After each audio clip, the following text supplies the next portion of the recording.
Hi everyone and welcome to Hit the Apex this week. It's a busy week we've got ahead. It's been a busy week coming into it and it's just only going to get busier because we got the French Grand Prix on this weekend and that kicks off the triple header that we've got for F1 coming over the next 3 weeks. So let's start it off by previewing the French Grand Prix. I'm Duard as always, joined by Baden. And yes, busy indeed we've been, but it's only going to get busier from here on in. Yeah, hard to believe that, first of all, good evening, good afternoon, good morning, wherever you're listening from. But in about 18 days' time, we'll be effectively halfway through the season and the entire championship outlook could be drastically different because we'll have this... It will be no surprise to see Hamilton and Bottas really looking quite comfortable and just the way that track flows. It's already been quite derided, so it'll be interesting to see if... Compounded the tyres had reduced tread depths on them by 0.6 millimetres, which made a big difference as far as Mercedes were concerned because they dominated the whole weekend. They were. What if those are the other races that Mercedes dominate? But I decided to bring up the fact that we've got a different range of tyres on hand anyway this weekend than we did to Barcelona. So they've got the soft, the super soft, and ultra soft, and I think. In Barcelona, they were one step behind. They had the medium. You can't really go out and accurately forecast who might be dominating, but it wouldn't, again, be a surprise to see Mercedes, regardless of the compound struggles. They do tend to just excel characteristic-wise, you see here. Similar enough, some of those chicanes, I guess, the slower corners, perhaps we saw at Spain there. They really had the legs of Ferrari as much as it was down to some misfortune there for Vettel and the Red Bulls to an extent. You can see that there's just something about it, at least personally. I think Mercedes or Canada, they do have at their disposal. It could be pivotal. Well, Mercedes, are due for the upgrade, aren't they? They didn't bring it to Canada last time out, so you'd hope that they'd bring that fresh power unit this weekend with them to France, and that, I guess, boosts, if anything, their chances of dominating, as you said earlier. Between that and Ferrari, if they are due for any kind of failure, it could come, say, here or a Silverstone on those long straights. So they'll be on their game to make sure that, they might have to be a bit conservative. Yeah, well, that's another variable that, we've got to keep in the back of the mind for this year's championship, just the 3 power units that you've got to nurse for the whole season. So, yeah, well, you look at Daniel Ricciardo, it's quite a miracle that, let alone finishing at Monaco and avoiding that penalty at Canada, so it's almost got to be inevitable at this stage that he's going to be taking it, if not here, then in front of the home crowd, either at Austria or Silverstone, Great Britain. They're both really the home tracks for them, so whether they would be inclined to take the hit now rather than later, it'll be fascinating to see come Friday whether there's that flood of news that these guys will be taking the grid drop. Yeah, you might have them... What do you call it? Let's have all the top guys starting from the 10th or whatever on the grid. That would make for an interesting race for sure. But given the fact that we're at a new circuit and everything and there's a lot of unknowns, there'll be a lot of opportunity in the midfield, I guess, for guys to impress. And of course, this is Renault's home race, first time since 2008 that they've had a home race. And of course, now Renault back on the grid as a manufacturer and a works team. They'll be looking to score some big points, you'd hope, given the fact that they've been kicked in the nads, you could say, this week with the announcement of Red Bull and announcing the split and going over to Honda, which we'll talk a bit about later. But yeah, Renault will be playing for pride, I guess, this weekend. Oh, Cyril Abiteboul's already made it clear that he wants to make Red Bull regret that decision, so he'll have his troops there lifting, if not just for this occasion, for the balance of the season, so it immediately becomes clear to Red Bull that they would be second-guessing themselves. So you can see that they're really going to have a spring in their step. Yeah, you'd hope so. And Nico Hülkenberg and Carlos Sainz, they were in the points last time there in Canada. So, all signs point towards a good weekend again. And similarly, I guess your 3 French drivers that you've got on the grid, Esteban Ocon, Romain Grosjean, Pierre Gasly, all looking to impress, and they've been in good form too. Grosjean, as I said last time, was a bit unlucky to miss out on points in Canada, so hopefully the Haas cars work very well. And for Charles Leclerc as well, perhaps a second home race for him. He's been on a good run of points too for Sauber. As I said last week, he's already outscored Marcus Ericsson's career tally with Daniel Ricciardo. With Renault, and anything more than, those minor points for 7th or 8th will be a bonus. Yeah, you'd think so, but they've still got to try and get those points wherever they can and not give Renault the slip, I guess, for 4th in the Constructors' Championship. But, 16 points I think it is at the moment between those guys. So, yeah, Renault would still want them to finish in the points, but behind them, of course, just so the Renault name scores points and all that on the day at their home race. But, yeah, kind of excited to see a new circuit on the grid and learn what it's like and everything. So it should be fun, hopefully, and hopefully it's not a boring race on Sunday. Given part of the World Cup, those clashes were unavoidable, and I guess that really did manifest in this triple header to avoid any kind of clashes for the final in mid-July. So it is what it is, and we can't really say we're too displeased about having 3 F1 races in the space of a fortnight. Yeah, well, it's going to be exciting, but as you said at the top anyway, it's going to be a logistical battle for the teams and drivers and all the personnel involved moving the circus from one place to another anyway. So let's go straight into the Is that what Red Bull needs next year, having a new partner to work with, fresh ideas? I think at this stage, they're happy to new regulations. Time will tell, but I think this move was obviously a long time coming. Yeah, long time coming indeed, but it's just a big unknown for Red Bull, I guess, next year, because we still don't know where Honda are as far as, do we hope so? And Daniel Ricciardo, I guess, what does it do as far as his decision is concerned for the future too? Yes, well, for him, I guess he's got the clarity now, but as much as that part is resolved, the lack of any news probably since around the hype of his Monaco victory, it just does tend to lead you towards thinking he'll renew at Red Bull and throw his lot in and hope for the best with Honda. And as you might have discussed going back a few months when it was all initially on the table, that perhaps he's got his faith in Red Bull delivering with the new regulations and committing his long-term future. Well, yeah, if they do end up changing ownership and everything with Aston Martin and all that, and I've noticed a lot of comments too around social media in regards to Aston Martin and everything. What does this do? What does the Honda deal do as far as Aston Martin are concerned? And I'm sure that over the next few years, Aston Martin will be happy to have their branding on the car next to Honda or whatever. So it shouldn't be too much of a big deal, so we're led to believe. Yeah, nothing, it appears, will change. I'll essentially be the exact same official operation, Aston Martin Red Bull Racing Tag Heuer, so that'll be not something to be confused with, and it seems as though Honda's already admitted that they're not going to be expecting any kind of factory badging, just like with Toro Rosso, so they'll both work in their own, call them quasi-customers. They're going to have all the trappings that you get of being a factory outfit, but Honda's not wanting to go in there and make it as though it's their team, essentially. Yeah, they don't need that sort of recognition, and it's good that they've been able to stay in Formula One, especially after it has. As much as I like McLaren and everything, it would have been a shame to see Honda as a manufacturer have to withdraw, given the fact that, it's a bit of a monopoly at the moment between Mercedes and Ferrari. The more manufacturer names we have on the grid, the better, and as long as they can become competitive. If nothing else, for Honda, these next 2 seasons will decide its long-term future on the grid, and if they move forwards, and they'll commit and increase perhaps their own desire into the new regulations. Otherwise, again, it wouldn't be a surprise if they do pull the plug after 2020, but at least they've been given these extra couple of seasons to really see if it was all worthwhile. Yeah, they've been given every opportunity, I guess, by the sport to stay put. So we'll see what happens anyway in the coming future, and hopefully we have more on Daniel Ricciardo soon too as well.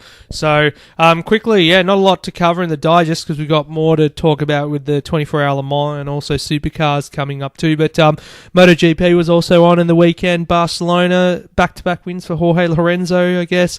Bit of karma about, the fact that after he signed with Honda for next year, that he suddenly come good on the Ducati. Dovizioso crashed out. Not a good result for him as far as the championship is concerned. But, a lot of talk about Lorenzo now, but potentially being in this championship hunt. So that'll be interesting to see how things pan out. Yeah, he must sustain it. He's still coming off a pretty low base. You've got to remember how dismal he was. Essentially, until that victory, he was absolutely nowhere. And Marc Marquez continues to accumulate those points, all of those consistent podiums. That blip he had the previous race, he made sure that wasn't repeated. So I think for him, it's still very hard to see Lorenzo's future teammate coughing this one up. Yeah, exactly. So it'll be interesting to see how that pans out and all that. But we'll probably talk more MotoGP another time anyway, just to trying to press through what we've got here anyway. And over the weekend with Le Mans, there was a press conference about the future of the LMP category and also the top of the range category in the WEC, and hypercar regulations tabled by the ACO and the FIA as a replacement for LMP from 2020 onwards. And this is, I guess, a bit to cut costs, but also to attract manufacturers back to the sport with cars that they actually build on a production line, hypercars, turn them into prototype races. So we're talking things like McLaren P1, LaFerrari, the new Brabham BT62, I guess, as well, Aston Martin with that Valkyrie too. So, yeah, when you hear all those names and think of the possibility that they could be racing Le Mans in a few years' time, fighting for the outright victory, it's like, ooh, give this to me straight away, because that's what Le Mans is all about, having those big manufacturers there fighting for one of the biggest races in the world.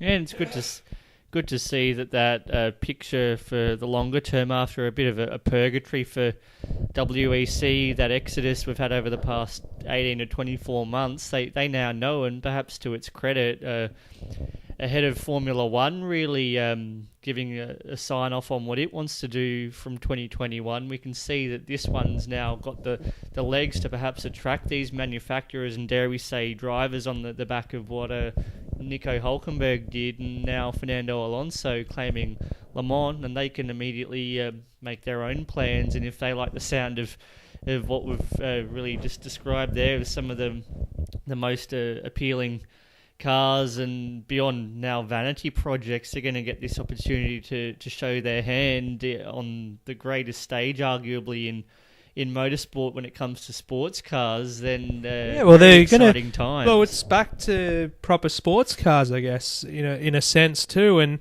what the figures have suggested is that budgets are going to be slashed they're going to be 25% of what a manufacturer currently spends to compete in LMP1. So they're still going to be hybrid, of course, like modern hypercars are. They've all got hybrid components, but just the money that's spent, like they spend just as much as a Formula One team does these days. If not more. More, yeah. Toyota, the Porsche and Audi before them. So, to race on a budget that's 25% of what they currently spend will be phenomenal. And the fact that there'll be cars that perhaps for fans as well, this might be a lot better, because fans, that's why GT racing is so popular, because fans will see on the track what is on the road too. So it's like, ooh, McLaren P1's racing, LaFerrari's racing. It's more, they can relate to it a lot easier than... Because we see every person down the street in their LaFerrari and their P1. Race on Sunday, buy on Monday. It's certainly not in that sense, but just more eye candy in a way. It's more appealing to the eye than I love the prototypes and everything, and I was bummed, of course, about the manufacturers leaving because of Dieselgate and whatnot. And now poor Mercedes are involved in some kind of diesel scandal too over in Germany. I heard they had to recall pretty much most of their diesel line that went out last year or whatever. So not a good name for diesel. So to have, I guess, these hybrid hypercars, petrol engines, and then there's always talk about that they're going to look into hydrogen power as well for Le Mans in the future. It's just like, right, we've got Formula E, then you've got F1 with the hybrid thing, maybe Le Mans and endurance racing will try and exploit hydrogen power for motoring. Yeah, you think that they've got now a couple of years to innovate again based on the road going technology, and just seeing how that evolves on that really expedited cycle that you do see when they're in competition. There's going to be just rapid development, and who knows who will be on the grid come 2020, but that'll only be the start point. Yeah, exactly. But that's enough about the future, I guess. Let's talk about the past, or the immediate past if it is, and looking back at the 24-hour Le Mans and the spectacle that it was. And I guess coming into the race, everyone said, it's hands down going to be victory for Toyota number 8. But the way in which it is achieved and the amount of work that goes into it, if you realise these things, then you can easily say that, no, it's not as easy as what you think. I mean, Toyota, of course, breaking that curse that's been on them since they've been back as a manufacturer in LMP1, or since they've been in LMP1 as a manufacturer, up against Porsche, Toyota, Peugeot, or they came in off the back of Peugeot departing. But Fernando Alonso, Kazuki Nakajima, Sebastian Buemi finally win Le Mans.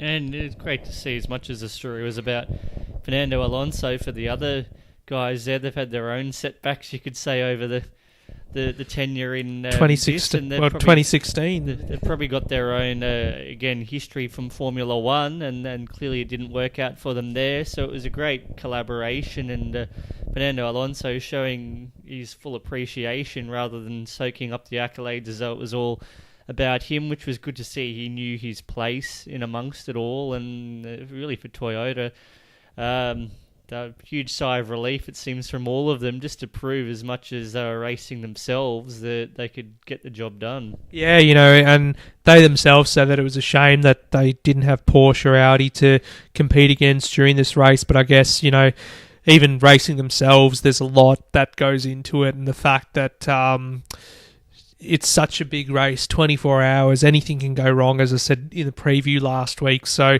and for the number 8 car, it started from pole position, of course, but ended up losing the lead of the race just before nightfall, and they had some penalties or whatever, pit lane penalties to serve. But then Fernando Alonso got in the car after midnight, had a demon night shift there doing the graveyard duties, and they ended up coming out of the night in the lead, so they took back the time lost in the penalty. Unfortunately, Jose Maria Lopez struggled and didn't do as well as Alonso did. So, for someone who's never done night racing before, you could say up until Daytona 24 hours earlier this year, and Daytona's lit up like a Christmas tree, and Le Mans, especially in that back part of the circuit, it's pitch black. There's no lights whatsoever. So, for someone who's there first time racing in the complete darkness, you've got to take your hats off to the guy. As much as this is about Toyota and the team win, Fernando Alonso did contribute, his fair share to go towards it, as did the other guys too. So it's not just like, Alonso was parachuted in and he's going to take the win on a whim. He actually had to work really hard for this one, and I think that's what people will appreciate about this effort. And coupled with his efforts at Indy last season, you can see straight off the bat he is competitive and he respects the sports in their own right. So he doesn't just glide in with this mentality that he'll be P1 by default. Yeah, entitled to the win. And now, obviously, that caveat's there to make a full-time go out of a stateside really foray to complete that Triple Crown, and all signs indicate, rather than just having a one-off fling at Indy once more in 2019, that it'll be a full-time campaign there, most likely with McLaren. Yeah, you'd hope so for next year, and no more F1 for Alonso, sadly enough. But more on the race anyway. I guess later in the race, there was a scare for the Toyota because the number 7 car started slowing down. But all that was just that Kamui Kobayashi just forgot to come in at the time that he had to for a pit stop, and they were just basically saving fuel on that lap so he could come in, and they were penalised and everything after that. But they still finished 1-2 in the end. A sizable 12 laps, I guess, over the third best car, which was the number 3 Rebellion. And even though that Kobayashi's car was a lap behind the number 8 Toyota, they still came home for a photo finish in the end, side by side with the 2 Japanese drivers at the helm. And I guess why they put those guys in the car is that even though Mazda was the first Japanese manufacturer to win in 1991 Le Mans, they didn't have Japanese drivers on hand, so it was They had Johnny Herbert back then, didn't well, they? he's Martin not. Brundle, Yeah, was Johnny it? Herbert and Brundle, but they're not Japanese. So I was going to say unless Herbert changed his nationality at the time, but yeah, no, that was the last time we had a Japanese manufacturer win. So for Toyota to join those ranks, I guess pretty special. And that '91 Mazda was a beautiful car, still is these days. So yeah, 1-2 finish for Toyota. Number 3 Rebellion finished third overall in the LMP1 category. LMP2, we had the 26G drive car with John-Eric Verne at the helm take the win and Roman Rusinov, but unfortunately that win was stripped from them afterwards, so they got to celebrate on the podium and everything, and then next morning you read they've had their win stripped away. So it's the 36 Signatech Alpine car that ended up being promoted to the win, and the 32 United Autosports car ended up on the podium. And that's the Juan Pablo Montoya car, which you wouldn't have thought after the crash that he had at Indianapolis that he would have finished on the podium at the end of the day. Ran out of talent, he said. Yeah, I didn't catch that moment, sadly, but having heard that he had come a cropper, I was surprised to see them in the end ultimately, I guess, get that lucky feature on the podium, or the top 3, as you could say, even if they weren't there physically. Well, in their class podium, yeah, the LMP too, so... Yeah, I think for Montoya there, he was bitten, and just as a few others were, like Paul di Resta also yeah. cropper. Well, he was the teammate on the other United Autosports car, so not a good day for Zach Brown's team, even though he got to see his F1 driver win the race overall. But yeah, nice podium for them to take away United, that is. But I guess a lot of the excitement, having watched, I think, at least 22 and a half hours of that race myself. I probably did 2.5, so you did very well. You had other commitments. I had the day off, so I had the time to spend doing it. Most of the excitement actually came in the GT category, which I sort of predicted coming into the race. And for GTE Pro, Porsche finished 1 and 2 overall. And I guess quite important given the fact that it's their 70th year as well as a manufacturer, celebrating that milestone. And they came to the Le Mans with retro liveries on their cars. So they had the Rothmans livery on one car, and they had the Pig Porsche, the pink livery on the other one, which the Pig Porsche won over the Rothmans car. But there was controversy too in the latter part of that race between the 91 Porsche, which is the Rothmans one, and the 68 Ford. Fred Makovici was fighting Sebastian Bourdais, and Makovici trying to break the slipstream or whatever. So the Ford would have gotten past if it wasn't for Fred weaving on the track to try and break the slipstream. And Bourdais, when he got out of the car and came to do an interview, was absolutely furious. And I think the entire Ford camp were furious because that's not on. Like, they would have thought if it was F1, that would have been an instant penalty. So the fact that, they let them race and everything, and ultimately it cost Ford having a second car on the podium too. So it was a Porsche 1-2, and Ford ended up with one car on the podium, but they could have had 2 on there easily. Yeah, not really in the spirit of the competition, especially at Le Mans. So perhaps there was that debate, which I probably tuned into quite late in the piece, but perhaps that ad hoc rule administration, it seemed as though they had just suddenly made this call, let them race, it'll be all fine, and it's a shame that it does cost one team perhaps a worthy spot on the podium. Well, if they had crashed out, then I guess it would have been a different story altogether. So, but there was a lot of controversy and a lot of discussion about GTE anyway over the weekend. The fact that balance of performance is another issue. Aston Martin, I guess, with their new car, they just didn't have the speed, the straight line speed to be able to challenge. So they were basically one hand tied behind the back all weekend. Corvette as well. This is the final year that they're using the C7 Corvette. Next year they get a whole new car, but they just were uncompetitive. And guys like Ollie Gavin were just unhappy with the way that the BOP favoured Porsche and Ford this year. Ferrari was sort of in the middle. They didn't really impress or disappoint. But just the whole balance of performance thing was a bit askew for those guys. And yeah, we saw them express their emotions about it afterwards. Yeah, maybe makes for a slightly hollow proceedings when you do see, despite Porsche, clearly it meant a lot to them on the back of their own past in LMP1, so it meant a lot particularly to the team owners in the amateur categories, but you can see that when it came to the competition there, it probably meant that it wasn't quite the spirited race everyone had foreseen for the GTE classes. Yeah, exactly, but GTE AM, as we'll get to now, a bit different. Like, it was, I guess there was just issues for some of the regular some of the more competitive guys. But yeah, it was an emotional win for the Dempsey Proton, the number 77 car won, and we saw Patrick Dempsey after the race getting pretty fired up about it and everything. You can see how much it actually means to someone who's on Grey's Anatomy for a living. I don't mean that. I respect the guy now, given that he's got the passion about the racing. He's got his own team. He was a driver formerly and never really had success at Le Mans. I think he stood on the podium one year in class. But yeah, for his own team to win the class is great. And the fact they had Matty Campbell on board too, the Aussie, picked up class win on his first attempt. So that's a big win on the weekend where Australia got whipped in the cricket, whipped in the rugby by Ireland, whipped in the World Cup soccer as well. I wouldn't say whipped. It was a pretty competitive scoreline. The Socceroos, I mean, I don't even know why anyone's getting behind them. They have no hope getting past the group stage. Just said it here, even though I don't care about soccer. But Matt Campbell won, so that's a win for Australia in one thing over the weekend. So, yeah, no, that was a great result and was really excited. The fact that, yeah, you know, this is a driver who's done well here. He did well last year in Porsche Super Cup supporting the F1 races in Europe and in Mexico. And now doing WEC full time. Hopefully he gets a lot of recognition from Porsche for that and could step up maybe next year to the pro category and drive factory Porsche.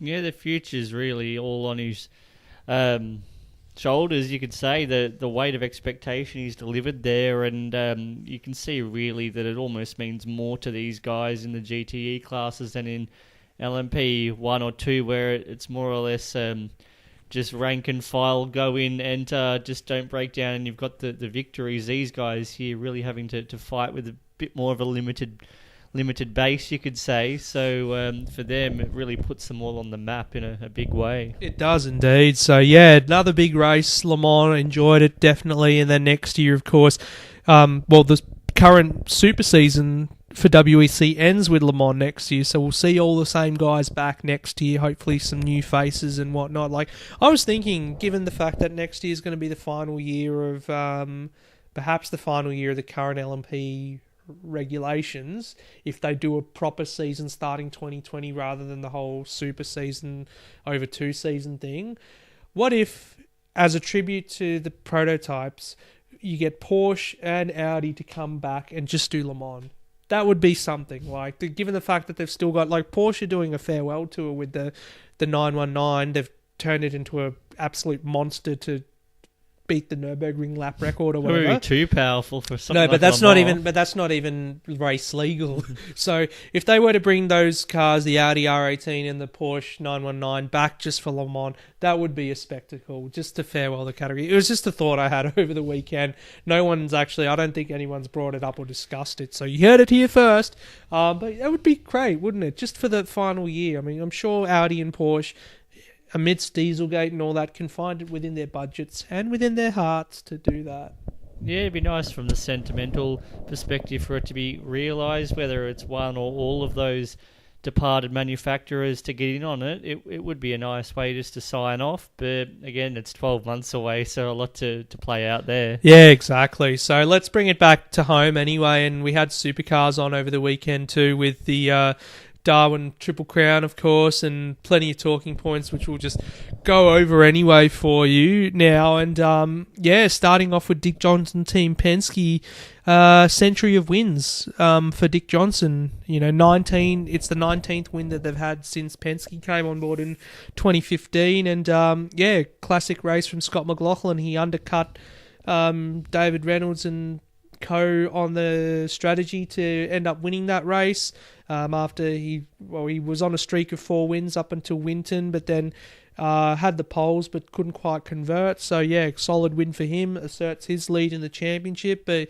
yeah, a great milestone for Dick Johnson himself, who's been in Australian touring car racing for such a long time. 7 championships they've won. And they're only behind, I think, Triple Eight and Walkinshaw now as far as most wins in supercars. And after that lean spell through the, you could say, late 90s, 2000s, with the exception of 2010, they've really come with a flourish in the past 2 or 3 years with the rising of Scott McLaughlin and the input from Roger Penske there. It's really revitalised them as now the premier team, with the perhaps Triple Eight falling off that pedestal slightly, and you can see the 100 victories in any capacity over however many years on the grid. They're all valuable in their own way, and this one probably coincides, you could say, with that real upswing. You can see between their own form and Scott McLaughlin's, they've just affirmed now that they are the team to beat for the rest of this season. They just seem so formidable. Yeah, and McLaughlin the driver to beat as well, and we'll talk about his heroics in the second race over the weekend a bit later. Or actually, stuff it, let's talk about it now. Hero drive, I thought, in race 16, the fact that he started from second and had some issue with smoke coming out of the back of his car. Thought that could be terminal, but the team said, no, it's fine. It's just overheating, but it just kept at it for the whole race, and you thought, is he going to retire? This is going to be big. But he managed to hold on to second for the race, and it's a pretty hot race up there in Darwin. He had his, I think, the cooler as well disconnected, the tubing and whatnot, so he didn't have his cool suit working and the helmet fan and everything. So, and he had Jamie Whincup breathing down his neck for the whole race too. So he was able to hold on to second. And yeah, in the end, those points that he got as a result of it are going to be crucial come the end of the year.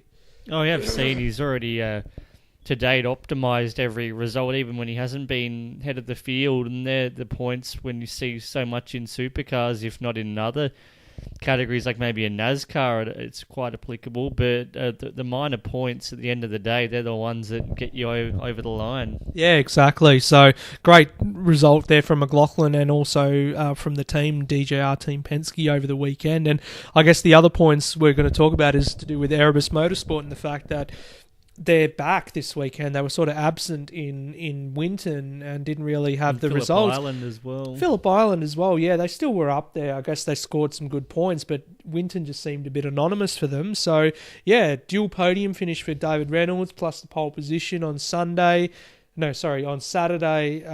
the first race. Anton De Pasquale, again, rookie of the round. He had his best qualifying with third on the Saturday. Wasn't able to convert to good result, unfortunately. But then Sunday, first time he was been in the top 10 shootout too. So solid result there from Anton. And I guess Reynolds himself saying that he's sort of got the kick up the backside, if you will, by Anton's form. And that's what pushed him on Sunday to get his elbows out and win that race. Yeah, you can see De Pasquale's not the complete package just yet. He's executing one part or the other, and he's not far away. He's on a real rapid learning curve and probably got the perfect partner there in Reynolds, and Erebus probably laying claim for the first time in many years, perhaps since they were in any kind of collaboration with Mercedes when they had the 4-car fleet there, you could say, as a legitimate 2-car operation. Was with it both 4? cars. I thought it was 3. Was it 3 or 4 with Mercedes? Might have been 3, but not that they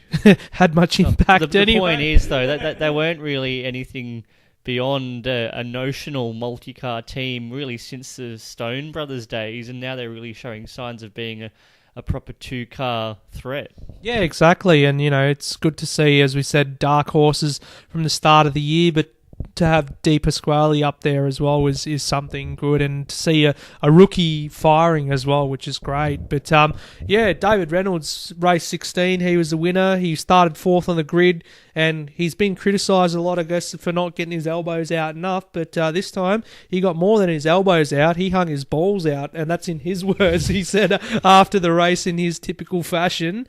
Just demon start from 4th, and then went around the outside to take Rick Kelly, Scott McLaughlin, and Jamie Whincup, and since then he just didn't look back and ended up winning the race. So fantastic stuff. Yeah, he wants it badly enough, and he's really shown this season, if it wasn't already quite clear, that he's one of the best there. And again, I'd reiterate that the big teams will be really circling eagerly there if he isn't committed very soon to Erebus. They'll be wanting to tie him down. I'm very sure quickly. they will, yeah, given the dynamic that he has within the team, and basically he is the team leader in that situation. So yeah, I think he's within like 300 points or just over that margin in third in the championship at the moment. So good result for him. Shane Van Gisbergen second in the championship, and yeah, Scott McLaughlin holding that lead tight heading into Townsville next time out. Yeah, and I guess that circuit really, you could say it's a bit of a unique one in that you might get like a Walkinshaw really looking competitive as they did back in the HRT days. So it might be interesting to see if they can really maximise that fleeting show of speed that they have at certain races. It's certainly an improvement on last year, but whether this can be like a real street circuit where, like in Adelaide, that they really come into their own. Well, like they used to, of course, back in the HRT days, as you said. So anyway, let's wrap things up with the usual sporting moments of the week. And plenty of motorsport that was on over the weekend as well that you could choose from. But yeah, what stood out for you then in the last week? Now I'm struggling again. Had another one of those weekends where it was just work central. So maybe your own heroics at work. You could say that. That's sporting. You could say. I'm not going to be selfish like that. but yeah, just between anything that happened at Le Mans, really, it's probably got to take the cake. It's hard to go past it. Just as far as the accomplishments for all those guys in their own right, it's a testament, and I'm sure that the focus will return more or less to something F1 or, dare we say, AFL related. It won't be cricket related after Australia overnight conceded the biggest ODI score of all time, 481. When I saw the unsporting moment. When I saw the scoreboard this morning, I had to sort of rub my eyes and say, "Am I still half asleep here, or is that actually the score?" So yeah, I have to agree with you. Toyota, for me, that was an incredible feat, what they did. They finally achieved it, and it's, going to be one of the highlights of the year, I guess, even though there was no competition, blah, blah, blah. You guys can, kill yourselves over that if you want, while we celebrate the success of Toyota. So, plenty coming up this weekend. French Grand Prix, of course, and State of Origin too, which should be exciting. We should talk about it next time anyway. But for this edition, thank you so much for joining us. Hopefully we have a great race this weekend, and three to come in 3 weeks. Let's do it. Yeah, bring it on. Breakneck speed. Until then. See you later.